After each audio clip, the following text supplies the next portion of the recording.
Mrs. Sloan, Mr. Hohauser, Mr. Bear, Mr. Greenstein,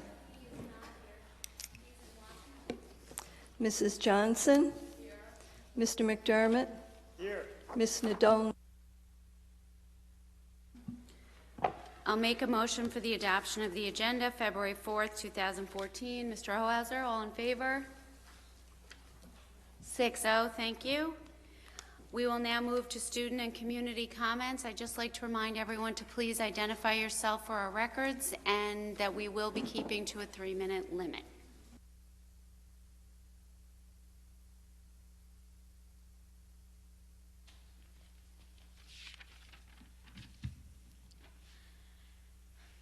Ladies and gentlemen and members of the Board of Education, my name is Kimberly Winter and I am a junior at Schreiber High School. As many of you are aware, last week was midterm week for all of the high school students. However, this year was particularly brutal for many of the students and staff in the school. The two problems that occurred in conjunction with one another is the fact that more midterms were given in a shorter period of time. This led to a complete oversight in scheduling and conflicts. Many students had about 2 to 3 tests a day, many of them conflicting. For example, there were so many conflicts in my computer science class that only about a third of the class took the midterm when it was actually scheduled. The rest of the kids took the test in the conflict room or on another day. This caused our teacher to create 2 different tests to distribute on 2 different days. Part of this is due to the fact that more classes took up more time slots in the schedule. Classes such as freshman English were given the same priority as AP Calculus or Honors Physics, and only created a more packed schedule. This confusion caused many students to either miss or be late to their midterms. Overall, this caused students to underperform on both their midterms and the day of school that we actually had on Friday. This schedule was so crammed that there was a complete oversight and failure to schedule tests fairly. For example, many students had more than one AP midterm on the same day. A considerable percentage of junior students had the AP US History midterm only 10 minutes after the honors Physics midterm. 2 tests that are difficult and frustrating enough on their own, while many had no tests on Monday or only had an English midterm the next day. I think I speak for a significant portion of the school's body when I say that we ask that next year you at least open up Friday for testing again, or at the very least discourage certain classes from giving midterms. Thank you.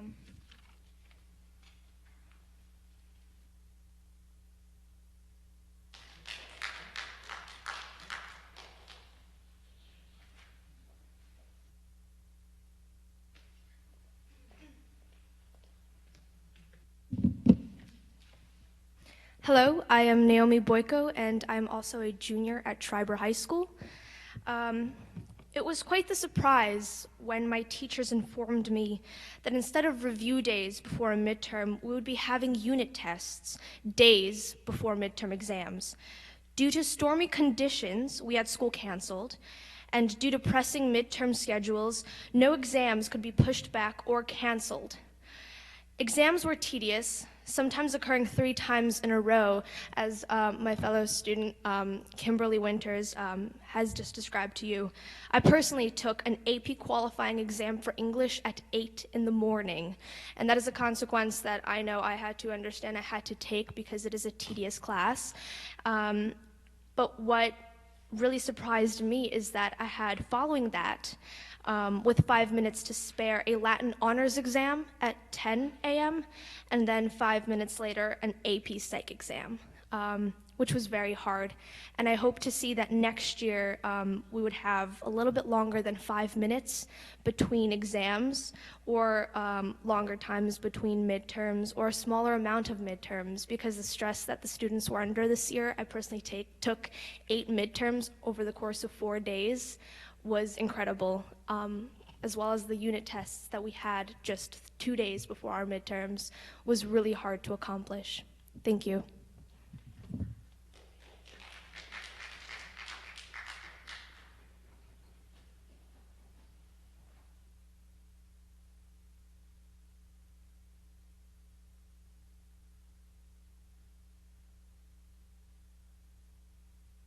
Gabriel Lyons. I'm a member of the Schreiber student body.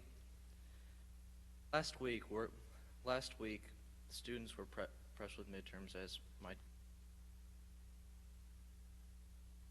There are 8 members of the academic decathlon team, and in addition to the however many tests each member has to take, myself, additional exams, and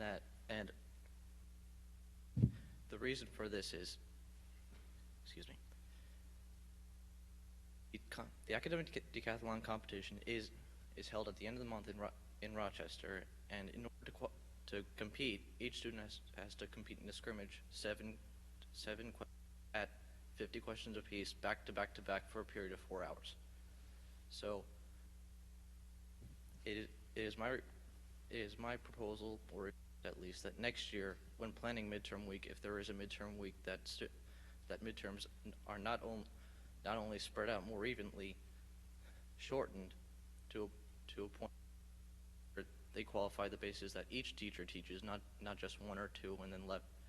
And some points that some teachers teach are left out or put on or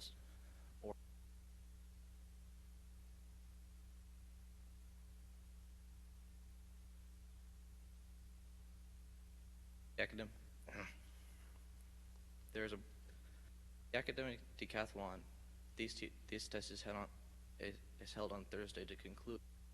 If classes are held on Friday, the 11 tests, or myself 11, takes the effect of those tests work into the school day Friday, making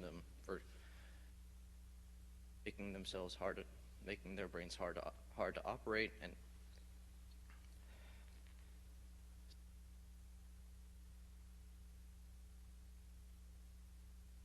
they have a hard time computing. They have a hard time staying sane throughout the day, and sanity is civil throughout the day.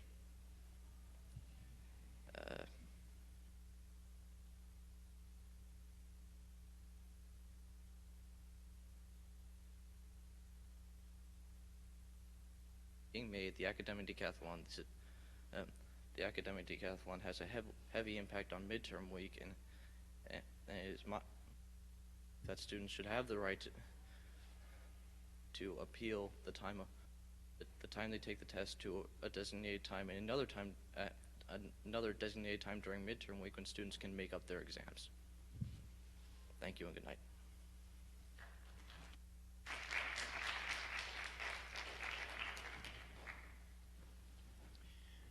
Good evening. My name is Arthur Wade. I am the adjutant of American Legion Post 509, and I simply have a question. If there's been any movement on the veterans tax exemption? We're holding a public hearing on the issue at the next board meeting, which is February 25th? February 25th. 25th? Okay, thank you. Thank you.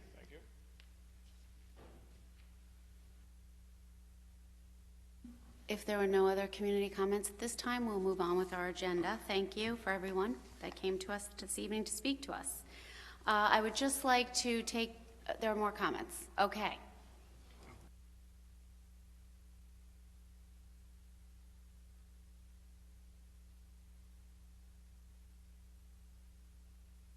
Barbara Cohen. I wrote a letter to the principal of the high school, to Dr. Mooney, to Dr. Vesterveld, and copied the Board of Education approximately 10 days prior to the administration of the high school midterm schedule. In it, I expressed my concern about back-to-back scheduling of exams, about the fact that there would be a very long period of time for students to have to perform, that those exams included qualifiers for the 9th grade for their research programs, which would influence their careers for 3 years. The response I received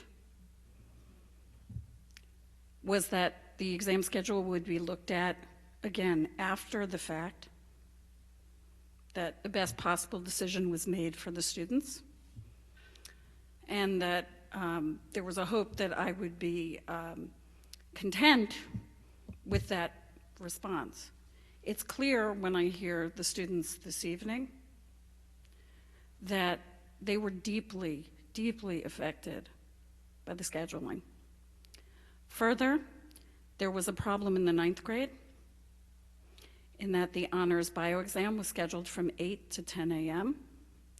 and the math qualifier was scheduled from 10:05 forward. Children came home totally confused because their honors biology teachers told them the bio exam was 2.5 hours, making the schedule problematic. I contacted the head of the science department. He was very kind.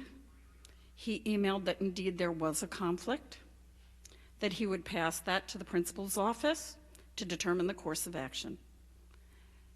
The day before the exam, received an email back from the head of the science department explaining that the bio exam was indeed 2.5 hours, that the math qualifier would be moved to 10:45 in order to accommodate students, and that then the children would have 4.5 hours of back-to-back testing, and that an announcement of that would be made at the start of the honors bio exam so that all students would be aware that that was the situation.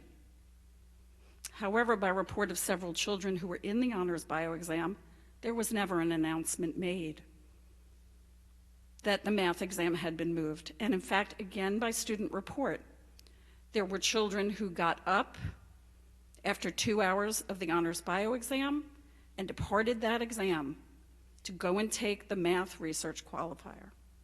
So I would ask you, are we accurately judging children for what they can achieve? 15 seconds. Thank you.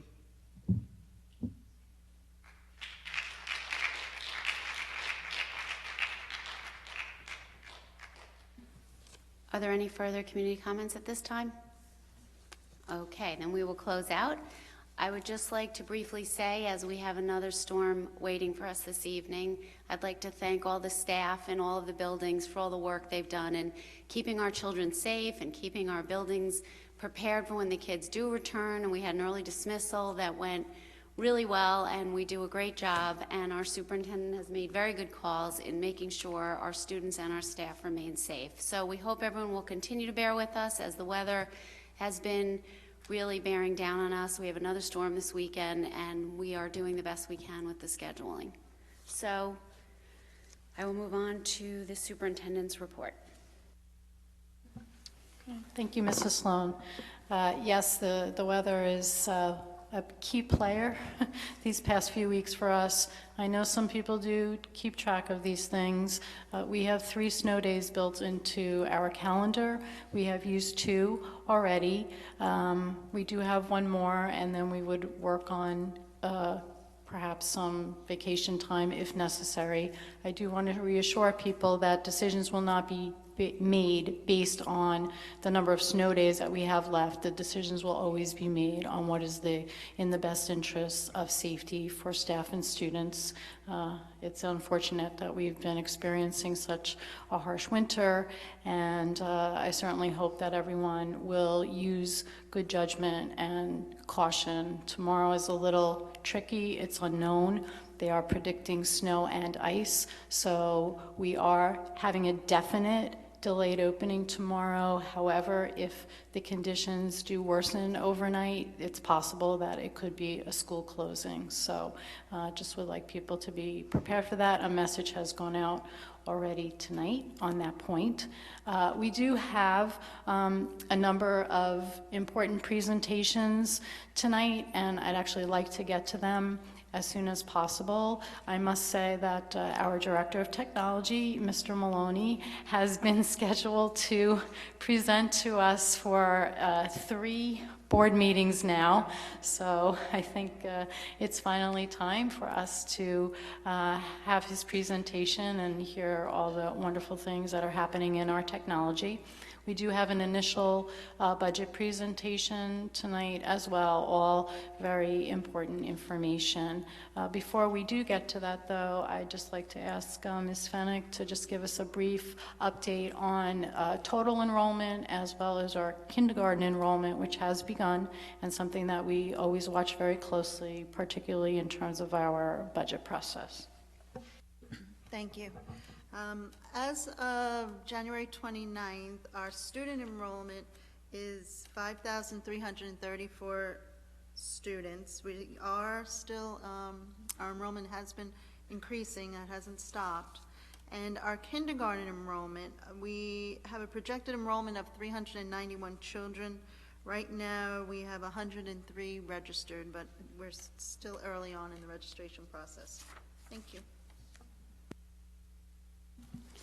I'll make a motion for the approval of minutes for January 23rd, 2014. Ms. Nadolny, all in favor? 6-0, thank you. And now we'll move to our discussion item. Finally, Ryan, we're so excited. He better be good after waiting all this time. He's had a lot of practice.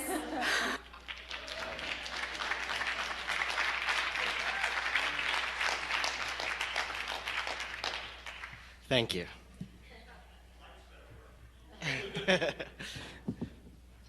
I hope it ends as well as it starts.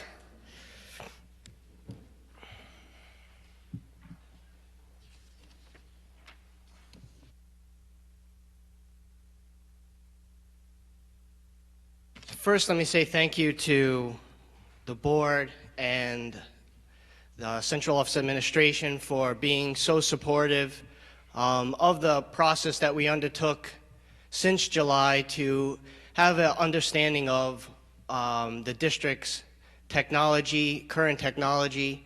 And I think it's important to note that July was the beginning of my stay here at Port Washington.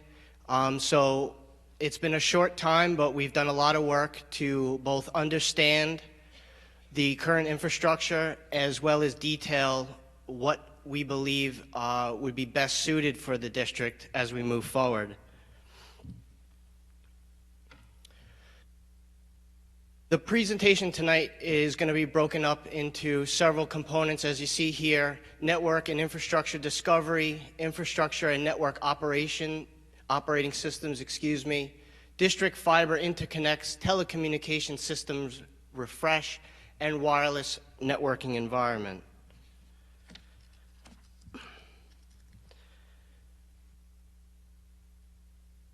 So to get an understanding of where we are, we first undertook an as-built design. We wanted to understand what was in the walls, what was in the closets, what was in the classroom.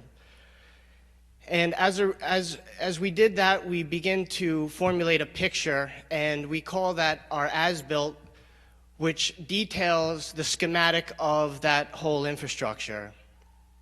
The next thing we did is we started to understand where the limitations of that infrastructure are. It's important to note before we move forward that what we wanted to do was present a plan tonight that was financially feasible and also fiscally responsible. So we looked at our existing budget, our operating budget for this current school year, and we wanted that budget to be the world in which we lived in. We did not want to ask the community or the board or administration for more money in order to provide these improvements and services. So we looked at the infrastructure and decided that there were things that could improve. We are dealing with a flat 10 megabit network, sometimes 100 megabit in spots. There are limitations on how the network is provisioned and how data is shared over that network, causing for unresponsiveness as well as slowdowns.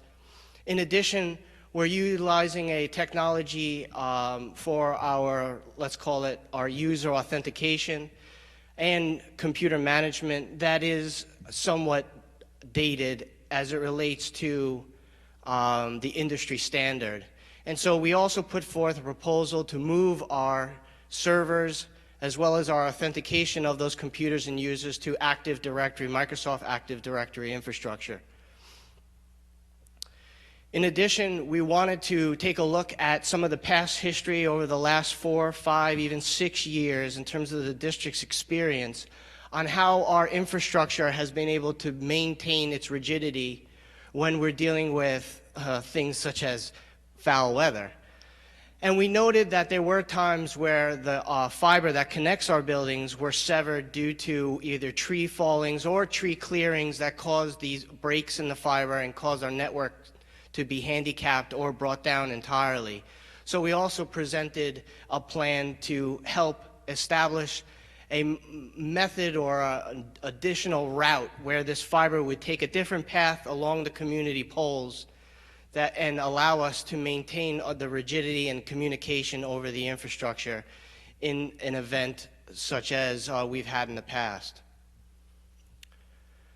We also took a look at our current infrastructure as it relates to telecommunications and discovered that we could leverage what we were doing now in terms of our financial contributions, our annual financial contributions to maintaining our existing telecommunications and phone system, and utilize that expenditure to employ a new infrastructure, a new telecommunications infrastructure that would also leverage this new switching, that would also leverage this new fiber infrastructure, so that not only would we be making these investments, but we would also be utilizing these investments. So we are proposing a telecommunications upgrade to an IP phone system.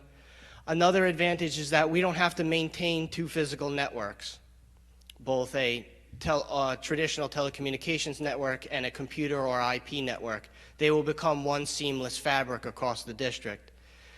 And we also looked at wireless. We understood that this was a growing initiative over the last 3 years at least, but that there were still some pockets across the district, especially at the elementary level, that we believe that we could do better, but also meet the expectations of the community, whereby the wireless would be available when we needed it and not when we didn't, so that we met that expectation that we didn't have this on all the time, but that it was available when we needed it.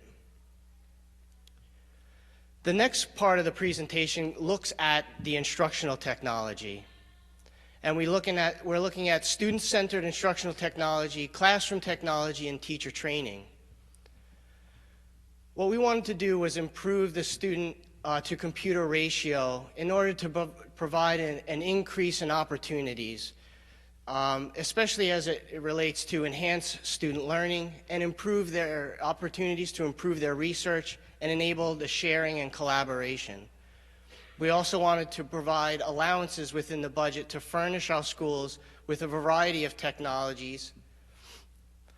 These technologies would take would look like anything from a Google Chromebook, or obviously tablets, which I see some of our community members and staff brought tonight to the meetings, as well as maybe devices we don't even know are available yet because they haven't been invented or discovered or disclosed to the consumer market. So we wanted to make provisions. Again, this plan looks at a long-term stabilization of the IT budget, asking the community and the board to make a financial commitment over 7 years that would allow us to be able to bring in these types of devices, be able to afford these types of new technology, and there again, not have the spikes and troughs within the budget, again, remaining consistent and not asking for increases. Finally, we reviewed all the options of funding as well, and we continue to do that, whether it's corporate programs that are available to school districts, as well as federal programs such as the E-rate program, which we all subsidize through our cell phones, as well as opportunities to get reimbursement through state aid utilizing textbook funds. Well, all of these are real opportunities available to schools. Next, we looked at classroom technology, and we wanted to take a look at what was happening in the classroom and what did teachers and students need. So we looked at what were some of the methods of delivery of content that would meet the learning styles of the students and help differentiate instruction. We also looked at establishing a standard for all classroom environments or instructional environments, because we believe that environment is curriculum. So if we have the tools in the classroom, that becomes part of the environment. That environment, just like at the elementary school when we go out into the field and we practice our farming and planting, that environment is curriculum to those students. That's where the learning is happening. So we wanted to set up a standard of uniformity so that wherever instructional space that a teacher and students walked in, there was a common expectation of the tools that would be there. Some of these tools that we would use to transform instructional learning would be to bring a data projector as well as an interactive whiteboard or a smart board, to use a name, into those appropriate spaces, to have document cameras in all those instructional spaces so that we could use primary source as a just-in-time instructional opportunity, as well as three-dimensional objects, for instance, dissection and so on. Next, we looked at training, and we broke this up into a couple of different components. One, what I like to call, is learn to use training. So this is your entry point, where you're learning to use a piece of software or hardware. The next level we would bring it up from use to learn would be from learn to use, it would be use to learn. So now you already know how to use the software, but now you're going to use it to actually learn with it. Those are ongoing professional development opportunities. But in addition, we took a look at some of the initiatives that the district is currently undergoing, and right now we're slated to complete the rollout of almost 420 Google Chromebooks across the district. And so we took a look at that utility, and we took a look at what we could do to support them. And so we have been working with the PGCD as well as the Teacher Center to provide a blended learning course that looks to tackle three things: give an authentic online experience to our teachers as a student through learning, give them the opportunity to develop unit lessons in that environment as an instructor, as well as to align their curriculum with the Common Core. In addition, we're also working with the Teacher Center as well as Stony Brook University to try to put forth a Google certification for teachers. That is another component that we're actively working on. The last of the three components is more of an administrative component, and we are looking to take a strong look at our current student information system. And what we did is we gathered dozens and dozens of members of our instructional learning community, from main office staff, building principals, nurses, librarians, teachers on every grade level, and had them evaluate different software, but most importantly, a new piece of software called Aspen, which really goes beyond the traditional student information system, whereby we're managing grades, courses, course sections, enrollment, and so on, and really looks to bring together instruction and curriculum, whereby we're able to integrate our curriculum apps, tie in online content, inject teachers' unit lessons, and drive all that content and information via the Google Apps for Education and infrastructure, so that we have the ability to provide teachers as well as students opportunities for learning anywhere in the world 24/7. And so it's a very exciting component that we're looking forward to. And finally, we're looking to also make the recommendation of moving away from our current email system and move to, again, what I'm stating as an industry standard in Microsoft Exchange Server. Again, today we had an email from My Learning Plan, which is a utility that we use to manage professional development, and they just announced an integrated component with Exchange for that actual calendaring component for teachers. So we're looking to leverage the tools that are available. The district has subscribed to software assurance through Nassau BOCES. So this is a relatively small cost, and really there is no annual cost, but obviously there is a change going from one system to another. So that's something that we're going to have to work with our staff to support them in their migration as well as training.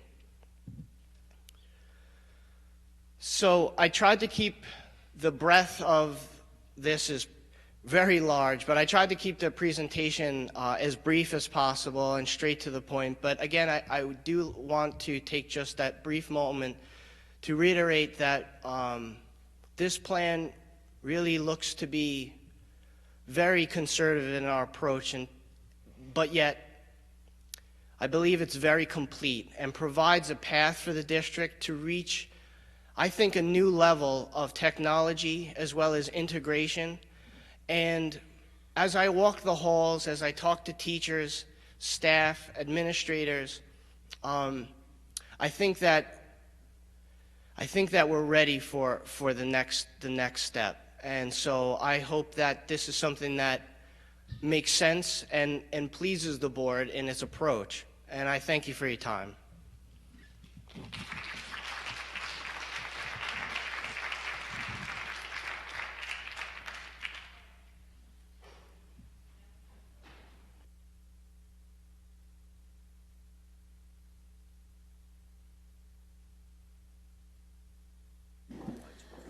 Okay, well, it was good. Thank you. Thank you. I really do want to thank you. I'm so pleased that we finally are taking a long-term approach with so many things in the district, but particularly with technology right now, both with the overall plan and the budget implications. And I think you're right that we are ready to go there. I think we have been ready, and we've just been waiting for the right person to take us there. So thank you very much for the presentation and for all the work you've been doing around the district. Thank you very much. And now, do any board members have any questions? Ms. Nadon. How do I know if it's on? There it is. Hi, thank you. Hello. You've done actually a wonderful job for the district thus far, so I appreciate all that you've done. Just a couple questions. You had mentioned that you start learn to use and then use to learn. I guess part of it is the learn to use, have the staff been receptive to getting and like excited about the learn to use, and are they moving quickly onto the use to learn process? And then also, I guess part of it is we put all these smart boards in like the elementary schools and everything else like that. Are they effectively being used in the elementary schools? Well, I think the district, from all recounts, has had a positive professional development investment in the teachers. I know that Jackie Gilmartin has been very instrumental and worked hard, as well as some of her colleagues that she's taught courses with, working with Bob Moore in the Teacher Center. So I think that we're far along in that way in terms of learn to use. I know for myself that was a very rewarding thing to see, that we were that far along. And I did have the pleasure of sitting at one of the last PGCD meetings. And I have to say, I was blown away by the desire, the capacity, the focus, the drive, the determination, really a clear desire, but it was so well communicated as well, their desire and what they know that they want and need. It was impressive to me, to be honest with you, being in this role for about a decade across Long Island. It was very impressive. So in that way, I think we're ready for the next steps, absolutely. As it relates to the interactive whiteboards or smart boards as we've deployed, I think that we're moving well. I think that there's work to be done. I think that we're building the infrastructure and the capacity to provide support to grow at a greater rate. I think some of those processes and mechanisms, we're not necessarily there yet, and I can understand. Remember, this summer we rolled out 41 interactive whiteboards and then continued to roll them out during the course of the school year. Well into almost April we'll be rolling them out. So we've got to be somewhere between 55 and 60 interactive whiteboards in 1 year alone, academic year. So it is a very new product. It is very new to our teachers, but I know that, again, what I can say is that they're focused, they're hungry, and that they're tremendously determined. So there's work to be done, but they're being utilized very much so. Thank you. Also, the 420 Chromebooks, are they actually like distributed in schools and they stay in those schools, or are they being moved amongst the schools? Yeah, the division of the books were based upon school population as well as just the facility itself, whether it had a multiple floors, if it had an elevator, and so on. So we made those types of provisions. They are at their fixed facilities. We are basically have rolled out all of them except 2, which we're ordering now. So we've been kind of balancing our approach both with our training as we've gone from our experts to our early adopters, and building support and capacity at the building so that they help each other, and we have the ability to turnkey as we go. So as well as be able to support this plan. So it was a little bit of a balancing act. So we're hoping, our plan really is that by the end of February we'll be at the 420, which is with the 2 additional that we're planning to roll out. In that 7-year financial commitment, that you were asking for, is that built in there? Is there replacement of things that will break, such as 100 Chromebooks or 3 smart boards? There is. In the plan, there is a replacement cycle, both that really spans the gamut from classroom computers as well as the Google Chromebooks or mobile devices, projectors, smart boards, even battery backups. I mean, we really tried to make this plan as complete as possible. Of course, there were decisions that we had to make. So we've made some decisions whereby we might not be rolling out as many desktops into the classroom, but we believe that it's better suited to put our money towards those mobile devices because we believe instructionally that's the future. So there is a hedge that we're making, understanding the trend in technology and the profession. So there were choices, but those things are inside the plan. Is part of this plan at all increasing the amount of smart boards at Schreiber or Weber? The plan does call for a set number of additional interactive whiteboards every year. They haven't been earmarked as to where they would go, and there are also part of the plan. You know, I'm very keenly aware that my tenure here is very short, and that although my study has been as deep as I could make it, is short. So what the plan also allows for is remainders in each academic or fiscal year that allows for some of these provisions. So there's all these provisions that we've been talking about, but then there's another balance that is still a remainder there that allows for these conversations to happen. And last one, I'm sorry. Not at all. This is more on, I guess, a website thing, because I know that at one point you mentioned that we might be getting a better website address and everything else like that, but are we encouraging more teachers to use websites for posting homework and updating different things? Is that part of some of the learn to use and use to learn type of information that's going out there? Are we not there yet? Absolutely, yeah. And I think that historically the teachers are always encouraged to do that. I think that one of the challenge for teachers is that technology in this area has always been disparate. I go here for this, I go there for that. And because of that, it's time consuming and difficult to manage. You know, if we had to go somewhere in our house to do laundry and somewhere down the road to do something else, it would be challenging for us to move forward in how we managed our households. And I think teachers have a challenge in trying to manage their instructional households. So part of the benefit, if you will, with Aspen is that it brings those things together. So I'm not necessarily advocating that we move away from school wires at this point, because I think there's a lot of work to be done. But what Aspen does is allow those things to be brought to one place. So I'm not going somewhere for my gradebook and another place for my website, and in another place for my content, and another place for my calendaring.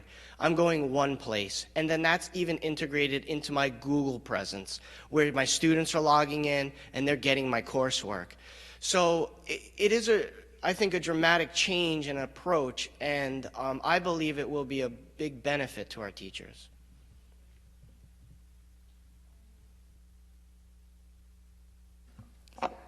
Regarding Aspen, is there any concern, and I think the answer is going to be no, but in terms of confidentiality and accumulating all that information in one place, and I can see that it's different than in Bloom, but there's been so much controversy about that, and putting together all types of records in the one place. I'm just wondering if there's any concern about that. Well, in terms of confidential records, it would be no different than our existing student information system. We currently have a grade book. We currently have a database of students, their demographic information as well, and so on, as well as emergency contact and so on.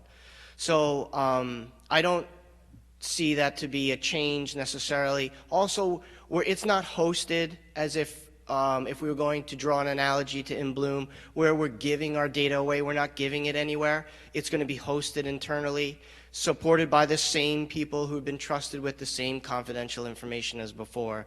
So I think that that's an important point. Also the communication happens over what's called SSL, Secure Socket Layer, which is 250-bit encryption. So, we are working off an industry standard in terms of that as well. Not that that information travels over the wires, because it is just a view. The data stays stationary and locked in that database in the district servers in a, temperature-controlled, video monitored, as well as environment and monitored environment. So. It's a robust and I think complete solution in that way. Okay, thanks. I just want to say you're doing a terrific job, and we appreciate it. Thank you. Thanks, Ryan. I'm going to step back, and first I'll give Nora credit for anticipating my questions, especially since today, again, my personal information was hacked. Could we step back? And I want you just to explain, because I don't have a clear picture of this. Could you tell us where as a district we are technologically compared to our peers and from a state-of-the-art issue? Okay. Where are we better? Where are we lagging relative to our peers? Well, and then you've done where you think we should be. Mm-hmm. But yeah. So it's never comfortable to talk about, our shortcomings. So I'll take some time to do that now. When we did look at the infrastructure, we saw that that our infrastructure is relatively flat. Technologically speaking, the switches that we have are not utilizing all the layers that segment the network like it could be in today's technology opportunities, whereby we would leverage it if we had new switches. Why don't you, I think I understand what you're saying. Yeah. But I think it'd be better if you use layman's terms. I'm gonna bring it down 1,000. Please. So to put it succinctly in some ways that we can kind of grab onto, let's talk about the user experience. So our user experience right now is somewhere where they're getting on the computer, and that computer is connecting at anywhere between 10 megabit to 100 megabit, depending on where you are and what building.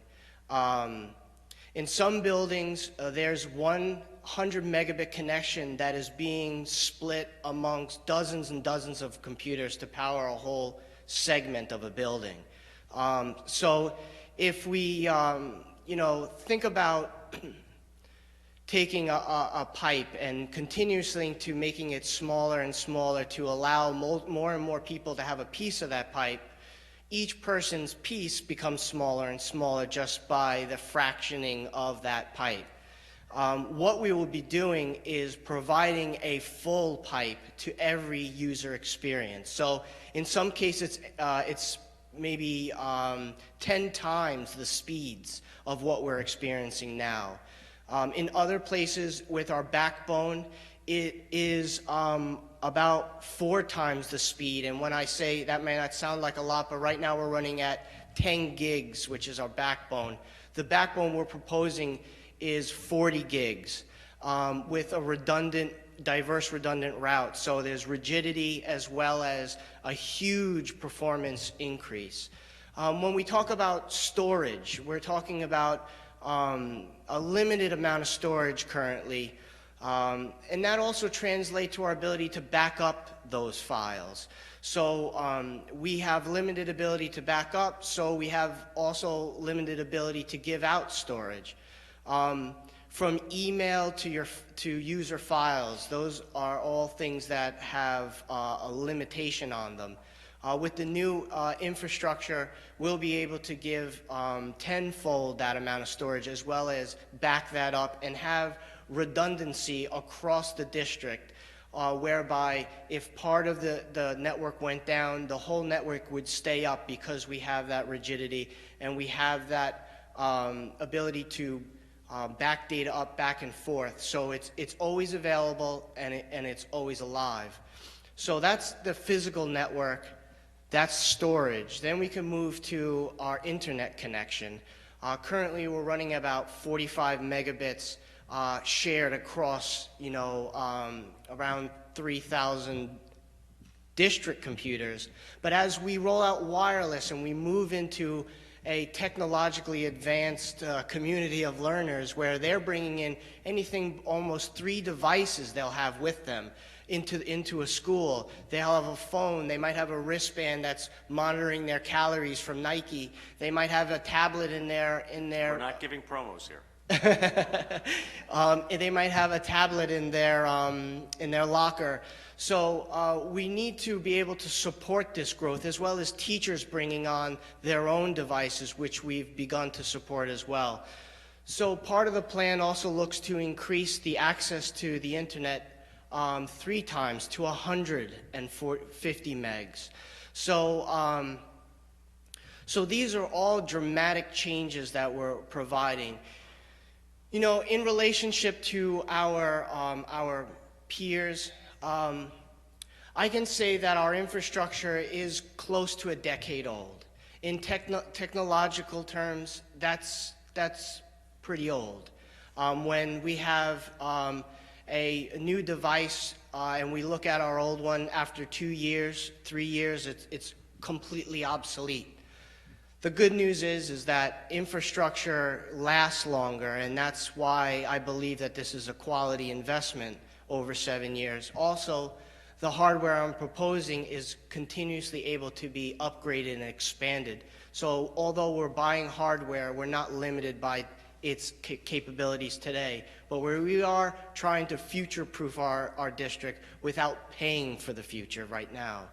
So these are the things that we've kind of balanced and looked at our peers and what the user experience needs to be and what teachers need to be successful in a real fast-paced, just-in-time instructional environment. Thank you.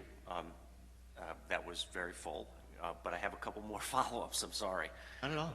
Do you think that anything that you're proposing here, I mean, you touched on at the end, would have to be replaced within the 7-year program that you're envisioning for the district? If you had to guess, I'm not holding you to this. Not within the things that I'm proposing that would be that we would leverage over 7 years. That would be the switch infrastructure and the wireless infrastructure. Those things, as well as the telephone system, those things I feel very strongly that these are smart investments where we're front-loading the hardware and paying for it over time. And that term that we're paying for it is a reasonable term. I wouldn't go out any further than 7 years. I think then we're looking at a total cost of ownership study or a return on investment that begins to not make sense. But at this point, I believe very strongly in that break point. And the other components that we're talking about are done annually. So they're purchased every year based upon what is in the market and what is appropriate for our teachers and students. So it's really only a few things that we're really investing in a multi-year way. Okay, thank you. Welcome.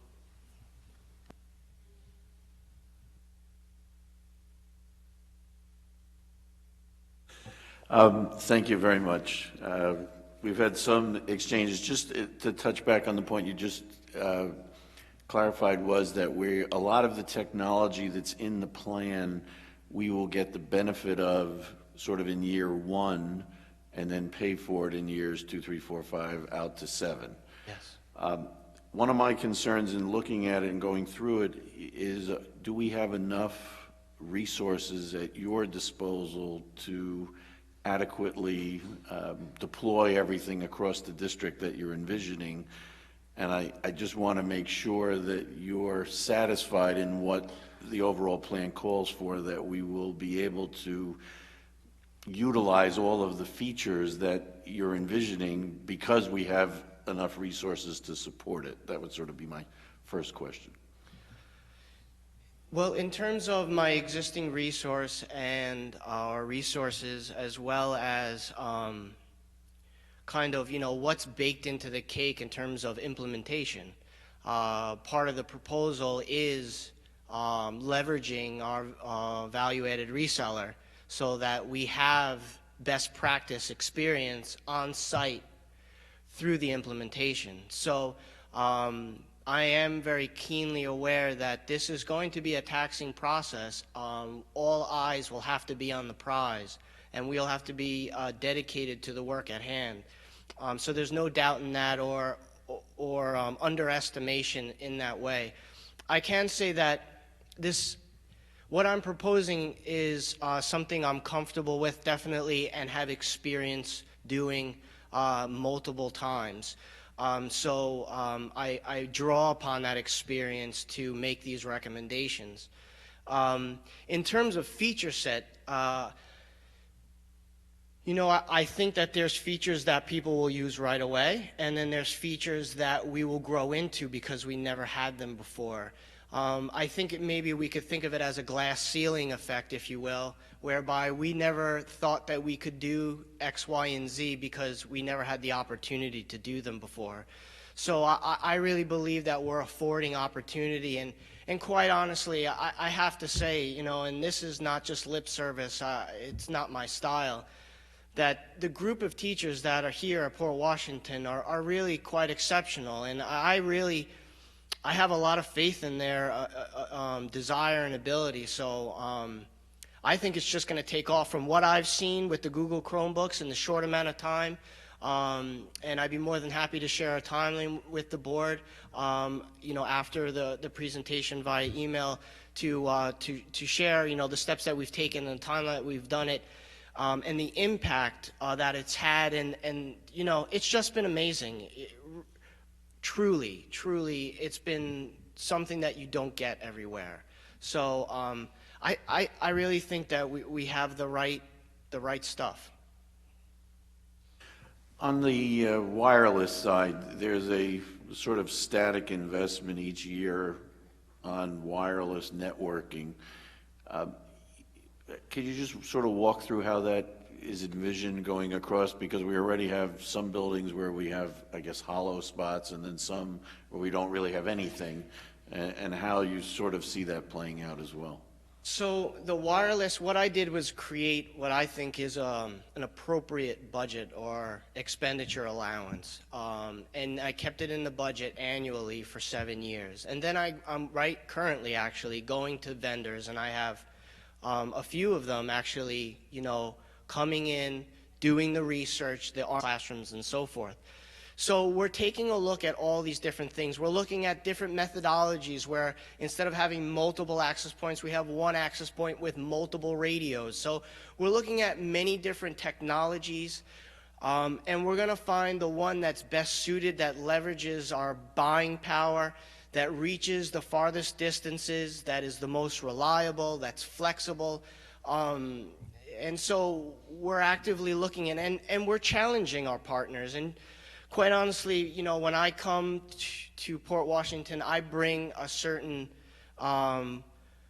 experience and group of professionals and partners that have been a reliable resource, and I'm challenging those resources to meet these expectations. So this is the process that we're undertaking, but I have confidence in the numbers, and I have confidence in the commitment that I've been given by those partners to meet those expectations.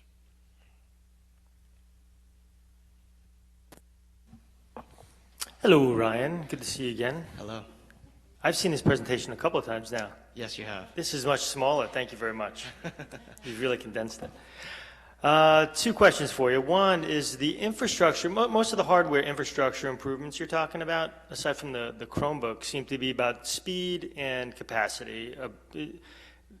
Help me if I'm wrong, if there's more aspects to it, maybe some redundancy stuff that you were talking about. But the have we been bumping up against these infrastructure, this old infrastructure limitations really yet?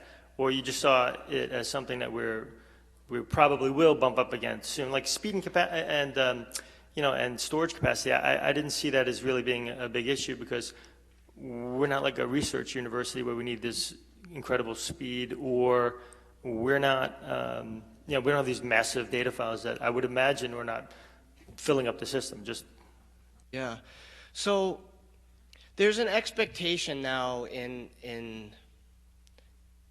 our modern technological culture, and let's relate it to our new relationship with Google and Google Apps for Education. Google Apps for Education gives every user 30 gigs of storage for free. And there's a reason why they're providing that level of access. And I think that we're nowhere near those numbers. And what we're talking about is not just the old way of doing things, a Word document or one or two emails and so on. We're talking about multimedia development. We're talking about CAD drawings for 3D printing. We're talking about having recordings of Skype sessions, whether it be across the district or across the world. We're talking about recording smartboard lessons and storing them so that they can be retrieved, not only for reflect and review in the instructional practice, but so that they can be used again next year or shared with students. We're talking about a different expectation both from our students as well as our teachers in terms of the level of productivity and the types of files that we're creating. It's no longer a cute Excel spreadsheet counting M&Ms at the elementary level or a PowerPoint to introduce, American history.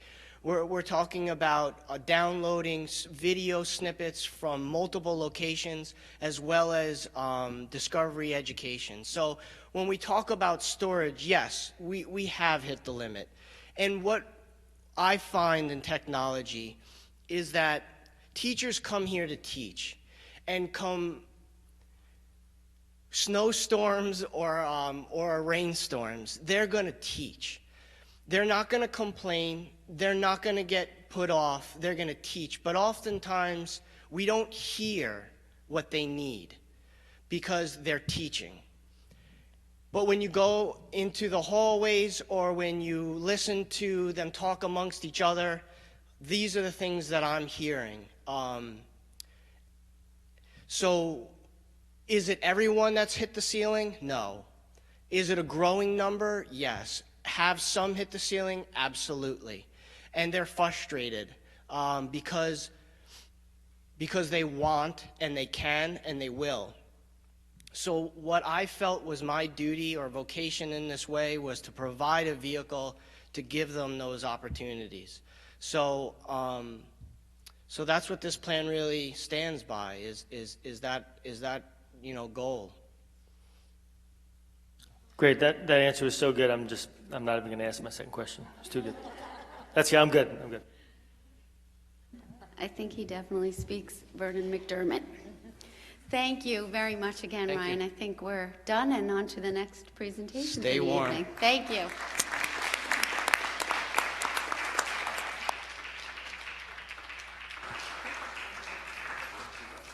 The only thing I would just like to add to Mr. Maloney's presentation and just his presence here in the district is that he truly operates with the lens of an educator.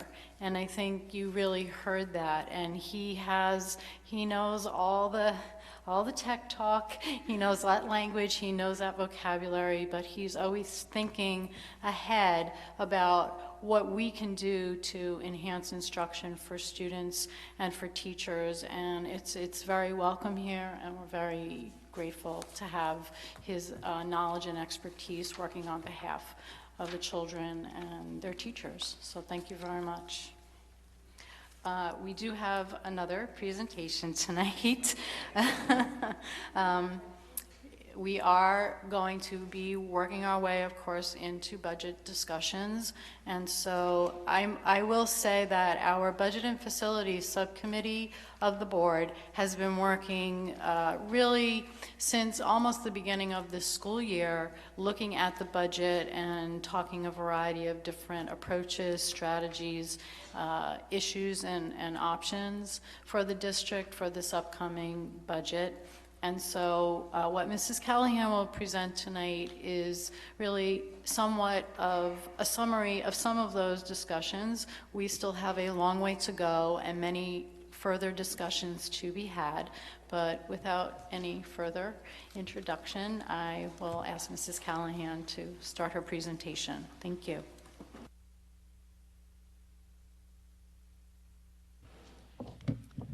I'm sure the most burning question is, has it started to snow yet outside?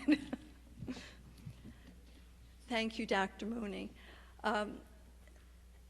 As you clearly said, the Budget and Facilities Committee has been working probably since the first week of September, having general discussions about how the current budget was moving along, as where our facilities needs were being met relative to the roofing that was happening over the summer.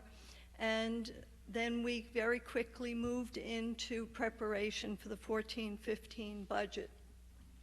Every year I say, but every year I do hope everyone hears me when I say this is a process.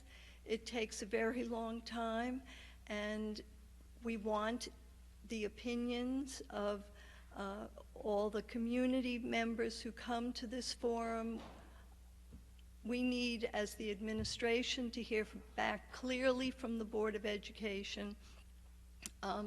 And hopefully through this Budget and Facilities Committee and my staff, we will have provided the board with the information that they do need in order to make some very important decisions.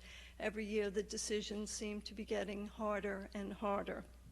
So, a little historic information, because many of our surrounding districts find themselves with enrollment decreases. We do not. Almost 70 students a year for the last 25 years. So it makes it difficult to cut expenses when more students are coming into the district. This is our staffing for the last 3 years. Now, remember, 69 students per year over the last 3 years, that's 210 students. And the only area where we really have a true increase, and it's an increase of 3 people, is in the area of educational assistance. In the area of custodial, what we have done in combination and cooperation with the union, as certain custodians have retired over the last few years, we have agreed to replace that custodian with 2 cleaners instead, which we've all agreed seem to meet our needs better. But with our growing enrollment, it has been very, very difficult to even give thought to any other kinds of savings in the budget through staffing cuts. Growing enrollment, no increase in staff. What does that mean? We only have a certain number of teaching sections, therefore our class sizes are getting slightly higher.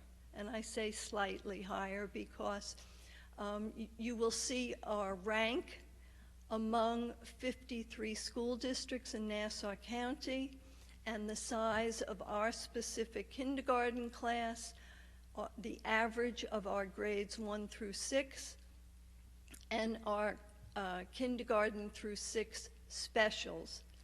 And this is simply the reality of the situation.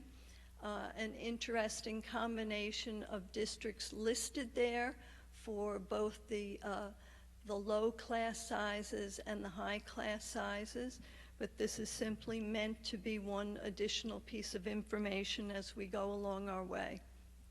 This came from a report that was generated by Nassau BOCES just recently. Now this is our budget increase listings and our levy increase listings.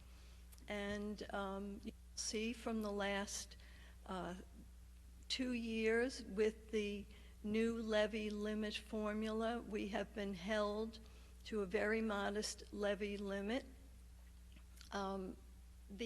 There is a formula for the levy limit. It is known, generally speaking, as the 2% levy limit. That really is not an accurate statement. It is a maximum of 2% or whatever the CPI is, which is published in January. The CPI this January is 1.47%. So the district, in the course of developing a budget, first looks at our needs and comes up to a total dollar for the expenditures. Then we look to see how can we meet those expenditures through a variety of sources, beginning with state aid, local revenues, and the levy. If through state aid, local revenues, and the amount that the levy limit allows us to ask the taxpayer for, if that is, the 3 combined is insufficient, then it is the job of the administration and the Board of Education to mutually, through a variety of efforts, come up with either a reduction in program to bring down costs or a greater use of the district's savings, which we refer to as fund balance. Right now, we still have some unknowns. For those of you who were here last year at this time, the word county guarantee was an item on the listing as well. The county guarantee is in appeal. It is an issue between the county and public school districts in which the county is saying they are no longer going to be responsible for paying back taxpayers who file for tax reductions. Since the 1930s, the county has done that in Nassau County. It was something that was guaranteed through the New York State Legislature, and the county unilaterally decided that they would change that, and move that expenditure over to the school district. Of course, the school districts in Nassau County did take the county to court, and we are still waiting to see if the county or the school districts will be successful. If we are not, that could mean that up to $1 million a year in tax refunds to commercial and residential dwellings would need to be paid for from the school district itself. Health insurance rebates. There is an issue outstanding with the Empire Plan that is also in the courts, the details of which aren't so important for the purpose of this meeting, except that if the Empire Plan is not successful in their position, the district will need to add $300,000 back into the budget to pay rebates for individuals who do not take health insurance from the school district. Kindergarten enrollment, you heard Ms. Fennick say it's very early on in the process. That's true. There are individual principals who are inclined to think that if the projections hold true, we will need additional staffing for kindergarten. That is on the board's radar list at the moment, and we will watch that closely. State aid is flat. As a matter of fact, while we received a notice saying we would get $79,000 more in what's called gap elimination adjustment restoration, the following day we received notice that the building aid is being recalculated based on current interest rates, and it's too bad whatever rate your debt is at, but Port Washington, we're going to take $53,000 back from you out of that 79 because we think that your interest rate should be 2.25% for all your debt service, regardless of what you are currently paying. I've spoken to you about the levy limit, that this year it is 1.47, which is a lower number than last year. Pilots are payments in lieu of taxes. It's information. The dollar value of this has to be provided by the county to the school district in order to complete the levy limit formula calculation, and we've been told that we should get that sometime in the middle of February. And the math program selection, as we have been talking all year about Common Core and a new math program at the elementary level. There are 2 programs currently being piloted. There's a large difference in the cost of one program from another. Initially, the more expensive program initially will not have the same ongoing costs as the less expensive program, but for the purpose of budget, that is still an unknown for me. So I have listed that there because the difference could be $250,000. Right now, just working with the administration, we have come up with an increase in our budget of $5.3 million. 4.5 of that has been divided very simply in 3 different areas of our budget. Pension funds are out of our control, and I say that because each year we are provided with an actuarial estimate and told what the dollar amount is that we are required to pay. This is a defined benefit program for both the ERS and the TRS systems. All staff salaries are based on existing contractual obligations, and back in the fall, we had a number of new placements of children in our district with very special needs. And so in terms of next year, planning for that, this is the basic increase that we know that we're going to need. My conversation, I expressed to you how we develop a budget, then we try to determine how we're going to pay for that. At this point in time, not having all of the factors relative to the levy limit, I probably have 85% of them. Looking at that use or the requirement of the levy, my work papers show that I have a gap of $2.1 million if the board were to adopt the budget that has a 5.1 million dollar increase. Therefore, how do we bridge that gap? And I have tried to put together an example of a document that you would see in the audit as it's presented in October. If you look to the far right, you will see the actual figures as they are provided for in our audit that's available to anybody in the community who wants to see it. We are allowed to have reserves for very specific purposes, and the only one who is authorized to take the money out of those reserves is the Board of Education, and it's done by public board resolution.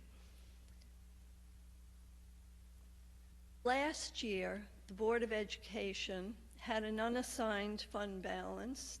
You will see, let's see if I can get this little thing to work here for me.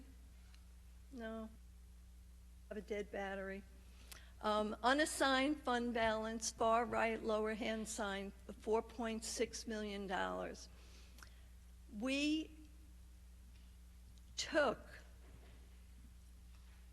$1.398 million to use as money to offset the current budget tax levy. Each year the board has done that. Each year the amount has gotten slightly greater. When I first came here, there was no money applied to offset the budget.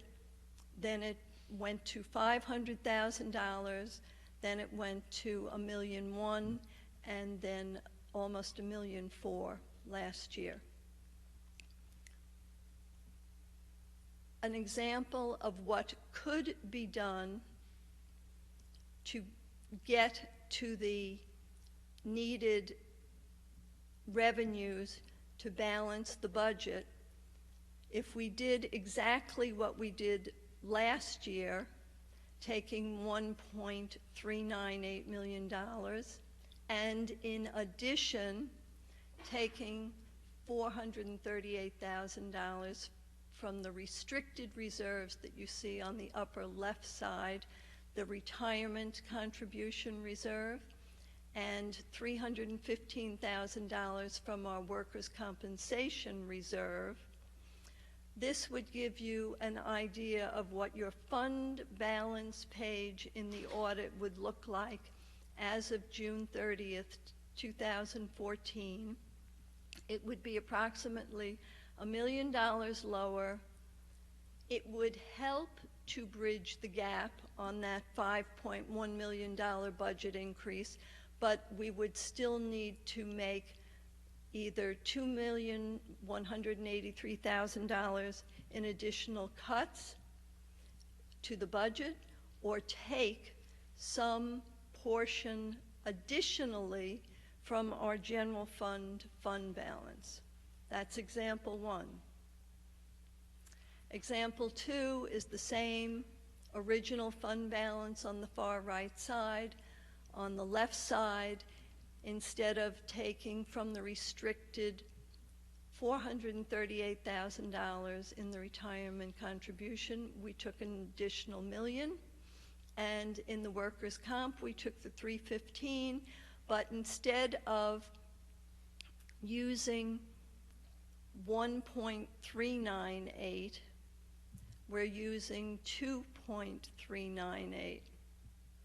And we wind up only being short $270,000 in our budget.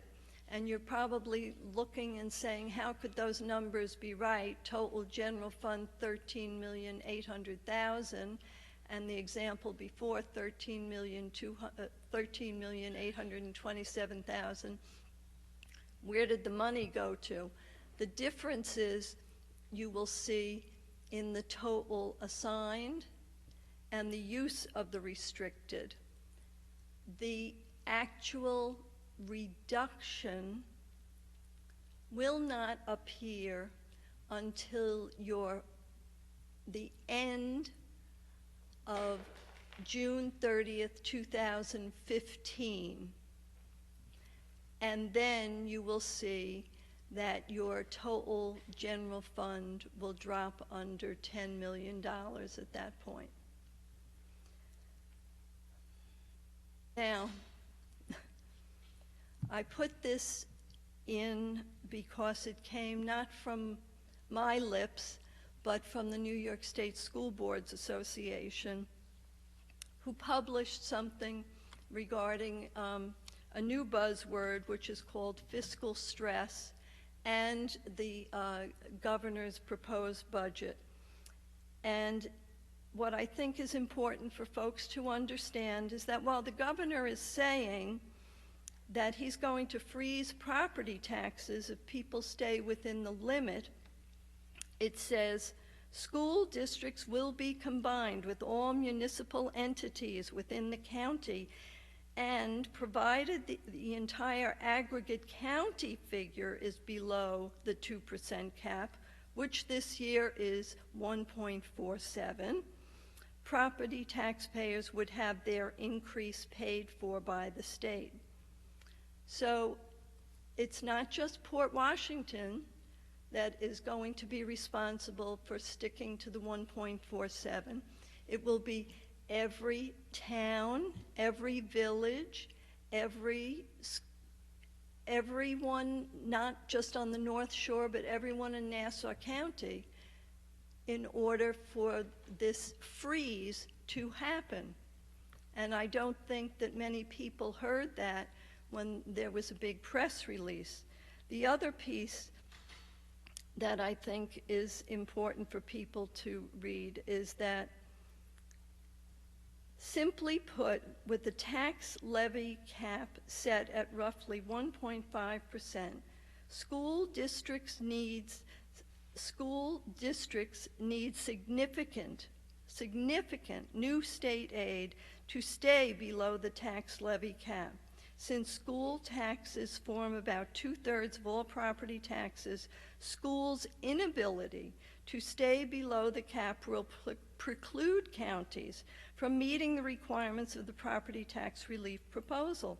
The governor knows that most districts have stayed below the tax levy cap, and those that have not have largely been met with voter rejection, providing an amount insufficient to pay for current programs, let alone implementation of the Common Core Learning Standards, PS, our math program, will doom the property tax relief program, and school spending will be blamed as the cause.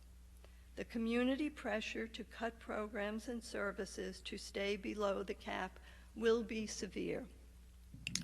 Thus, the reason for the presentation of the two different options for the board to consider, or any combination thereof, because in our meetings in the Budget and Facilities Committee, having done a lot of cutting and increasing class sizes over the past several years, we at least are leaning toward not trying to make additional cuts, but trying to find revenue sources that will help us to bridge this gap this year, but understanding that once we start using fund balance in this way, while it is there for an emergency, once we start using it in large numbers, we have to be very prudent moving forward. We have to make certain assumptions, such as the state, the TRS, the Teachers Retirement System, will have its maximum required contribution this year because the market actually did very well last year, and they will start to ask local school districts for less of a contribution than they have for the last 4 or 5 years. Nobody has a crystal ball, and none of these decisions are made simply or in a cavalier way, but we do need to start considering whether, now that we have been successful in building up some of our reserves, whether this is the appropriate time to consider using them more than we have in the past. Thank you.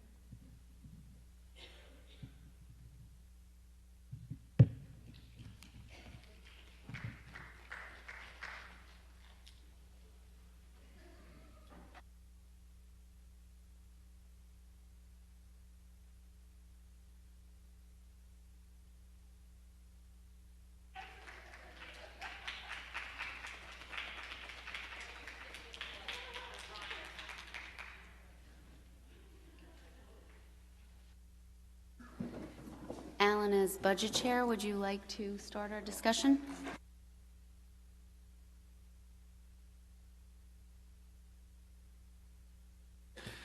Mary, thank you very much. It's always, we can always judge it sort of like saying we're going on a field trip to the morgue when we talk about these budgets. I think the points that you raise are very important for everybody, both here on the board, the admin, but also the community. When we plug in that $4.1 million in example 2, it immediately creates a $4.1 million hole in the subsequent year budget and every budget thereafter until we can either balance expenses or revenues or pare that amount down. And just like the 1.3, or let's call it 1.4 million, the 398 that you said, if we weren't to put that money in, we would have that big a hole in the budget from the revenue side from the start. And so it shouldn't be lost on anyone that it is in fact a slippery slope that requires long-term attention to the costs that come every year. And using your slide as an example where 4.7 million of the 5.3 are in 3 buckets, our only hope really is that slowly those buckets don't keep increasing at that pace, or there's no way short of cuts to make the 2 lines meet. I don't have much to it other than that I think somewhere we have to sort of take a stand against cutting of program, and that short of really pulling out another $2 or $3 million worth of expenses for the next year's budget, which will be really severely felt from what we envision education here, that this is at least an initial step as a possibility. But I think from just still on the Budget Facilities Committee side, we need to flesh out a little bit more some of the longer term assumptions that we've worked on so far as the committee, to really put them out so that we can all see them as the board and ultimately the community, where we're making certain assumptions on where the expenses are going to go.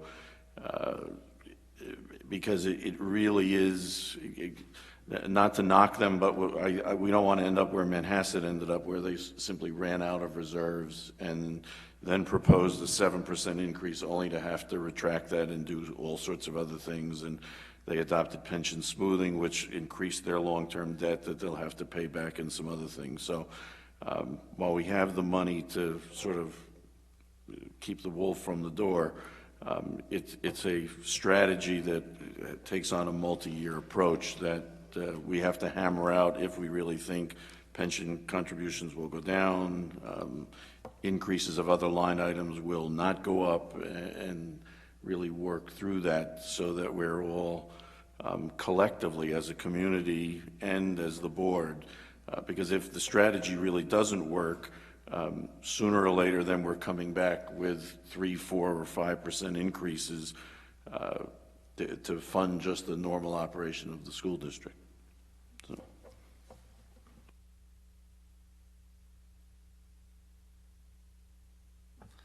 Mary, could you, I have a couple of questions for you, if you want to answer them. Are there any countervailing factors? Because as Alan pointed out, the decline in our overall pension number or our reserve number will be about 28% if we use the $4.1 million. And in years past, I've been loath to agree to those. I have, and I think we will have to use the reserves this year. But returning to the question, are there any projections in the next 2 to 3 years that would indicate that some of these continual increases, such as the pension, will be ameliorated in next year's budget, and the year after that, and the year after that? No. There was a report issued by the Teachers Retirement System just the other day, which was rather lengthy. It did look as if they were being more optimistic relative to their 5-point average, and I can forward that information to the board for your information. I have not heard anything from the employees' retirement system relative to longer-term expectations. Health insurance, we had a much lower increase this year and last year than had been in the 2 prior years. I have been told that has been because they're using their own fund balance to make the gap meet, rather than charging it to all the school districts that are enrolled and all the other civil service entities. And of course, the one largest factor of all for ours is salary and benefits, and we do have a number of bargaining units who are negotiating with us now and who will be within the next 12 to 24 months. So a lot of the outcomes of that kind of activity will certainly have a bearing on a 4 or 5 year projection. Following up on a couple of your answers, you said the health insurance that that entity is using its own fund balance to reduce the increases. Do you have any indication whether that's envisioned being that there's an envisionment of that being continued or not, or where does that fund balance stand? Because if it's declining at a 30% rate, as we're suggesting, that could be troublesome. They do issue quarterly reports, but it's not until the fall that they begin to give us a better projection of where they find themselves to be, and that's just for the 1 year at a time. I can also go back to those reports, but I have not seen anything that sparks in my memory that it's looking any dramatically different one way or another. Thank you.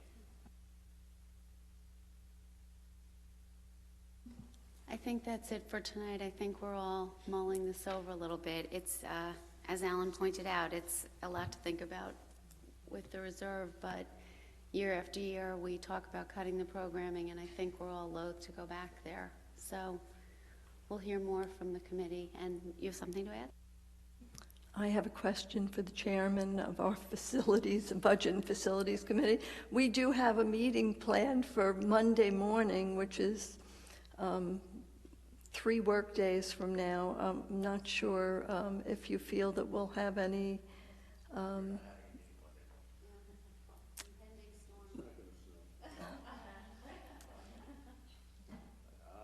we certainly can meet and strategize more, and but I don't know what other pieces of facts I will have new for you by then.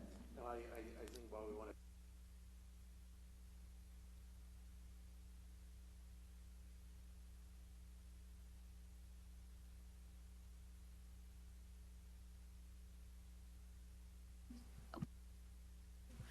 The only thing I just wanted to add, I wanted to thank Mary for her very thorough review of all this information. It's very complicated. We get very voluminous reports from state ed regarding state aid, gap elimination, adjustments, TRS information, all of these various numbers, and she really dedicates a great deal of time to culling through it and presenting it to all of us in a much more understandable manner, and really has been working very closely with the Budget and Facilities Committee to do some more long-term planning. It's very thoughtful and reflective, and it's very much appreciated. So thank you.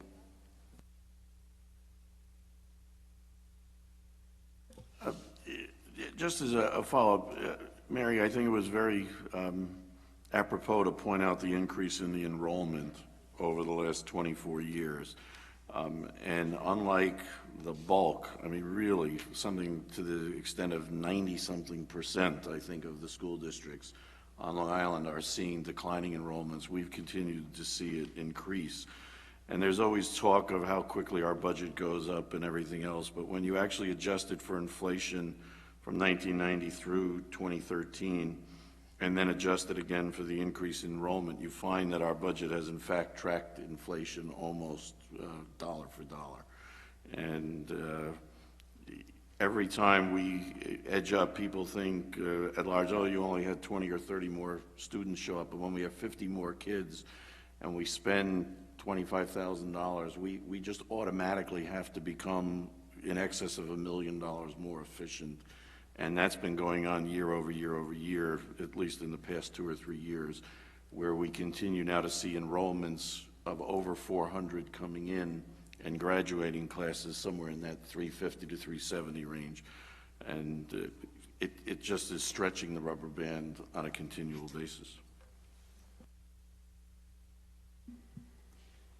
Thank you, Mary, for the presentation, and Alan and Vernon and Chris on the Budget Committee? Yes, thank you, because they've been hard at work all year, and really appreciate all of your oversight. And we will now move to the committee reports. So Policy and Personnel, Nora. We had our last meeting on January 10th. At that time, we discussed continued our ongoing discussion about the return of examinations and research papers, and discussed potentially writing a policy regarding that, or discussing it further and reaching an agreement. We also discussed the code of conduct and the various changes that we are going to be making to that, and that is also ongoing, because the code of conduct, for anyone who hasn't seen it, is quite lengthy, very lengthy. Our next meeting is this Friday, weather permitting, at 8:30 in the morning. And I think we're moving it to the annex, right? Because it's been nice. We've been getting a very large crowd, and we can no longer fit into Dr. Mooney's office. Budget and Facilities, I think we've covered. And the next meeting is Monday the 10th. The 10th at 8:30 in the Daily Annex. And curriculum, Mr. Greenstein's not here, but I did attend the last meeting, and I completely forgot what we talked about, so no hurry. We figured it out, what we discussed. We discussed math, yes. It was on January 23rd, and we had a discussion. We had a presentation led by Dr. Westerfeld talking about the two programs that are currently being piloted, and that evaluation between the two is still ongoing. It was a very thorough presentation, very interesting. And I believe on our next meeting, which is on Valentine's Day, we will be starting a discussion of foreign language. And guidance. We'll be talking about the guidance. A little bit about it. We're entering in.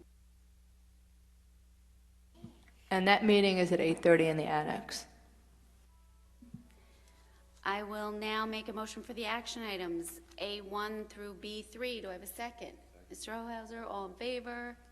6-0, thank you. I would like to thank Terry Shiner and Jose Seligson for their generous donation. And now we move on to old business, which I don't think we have any. New business? Yep. I don't necessarily want to keep anyone here, but for those of you that, there's been a lot of different conversations around New York State and, Common Core curriculum and all this state testing and everything. What is happening right now is our legislator is starting to interview and vet out candidates for our Board of Regents.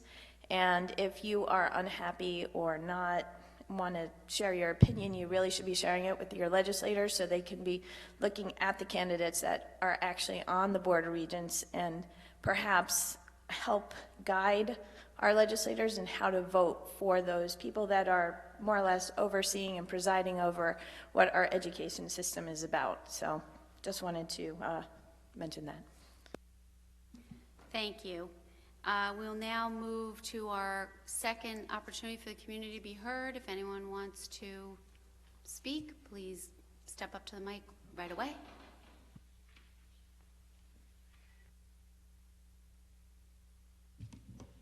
Good evening, Howard Simon, parent of a child who is currently in the second grade at Daly, which means I have, as most parents do, and certainly as most taxpayers do, have a long-term interest in the budgetary implications of decisions which are made. For the last several years, as I've been in this room listening to meetings and listening to discussions of prior year budgets and the pain they might bring upon us all, a couple of thoughts kept coming up, a couple of points kept being made, one of which was we can't continue to kick the can down the road, which is exactly what taking the reserves does, according to Mr. Baird, sounds like, because it blows a hole in budgets in the future. Sooner or later, you have to pay the piper. Someone's going to get left holding the bag. Also, we've heard multiple times over several years that it was not particularly wise fiscal policy to take too much money from the reserves. The Manhasset experience tells us exactly why that is true. I suppose my point is that while none of us wants to talk again about potentially having to cut programs or cut staff, which is the same thing in many regards, something Mr. Maloney said earlier tonight really should ring quite loudly in our ears. He talked about a proposal, a plan for technology that was financially feasible and fiscally responsible. If we're going to applaud that in a technology initiative, it certainly seems we should hold to the same standard in the budgetary discussions. The point being, it may be financially feasible to take great sums of money from the reserves. That does not mean it's fiscally responsible. And I hope as we go through the extended conversations which are likely to follow over the next few weeks and months, that we keep in mind both of those points really need to be satisfied. Thank you. Are there any other community comments? Okay, we are adjourned. Oh, nope, one more.